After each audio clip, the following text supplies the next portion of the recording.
بسم الله الرحمن الرحيم. السلام عليكم ورحمة الله وبركاته.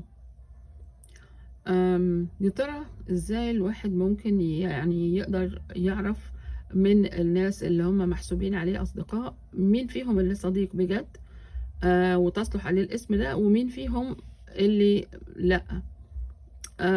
الحمد لله أنا ما عنديش أصدقاء كتير. أنا عايزة كده، أنا بختارهم بعناية شديدة وبستريح معاهم وبستمر معاهم، وهم كانوا يعني أقدر أقول من ساعة ما اتجوزت حوالي 40 سنة هم نفس الناس، ما عدا في ال3 سنين الأخرانيين عرفت واحدة جديدة عن طريق الجامع.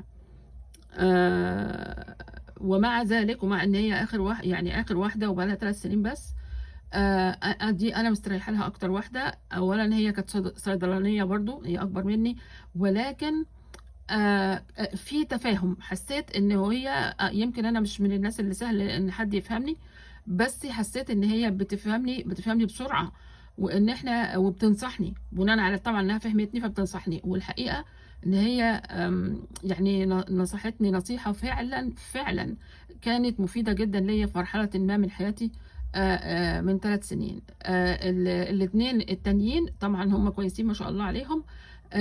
هي بس الطريقة اللي هي اللي أنا اخترت بيها أصحابي دول من زمان بقى، من 40 سنة. الاتنين الأولانيين دول هي الطريقة اللي أنا بتبعها مع أي حد بكون حاسة إن ممكن يعني يتفق معايا في أي حاجة.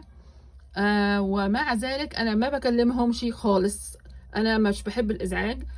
لو عايزين يتصلوا بيا يتصلوا، لكن لو واحدة منهم غابت عني أو طلبتنيش مثلا 4 أشهر ممكن أبعت لها رسالة. في حد هيقولوا انت محبكاها قوي، لا معلش، انا ما انا كده يعني. ف وانا بحس ان المكالمه بتبقى زياره، يعني لو الواحد مستعد للمكالمه فهي ممكن تبقى زياره، يعني بمعنى اصح تطول تقصر عادي يعني. المهم ان احنا في الاخر بنتبسط وبنكون مبسوطين، وربنا ان شاء الله باذن الله يبسطنا جميعا.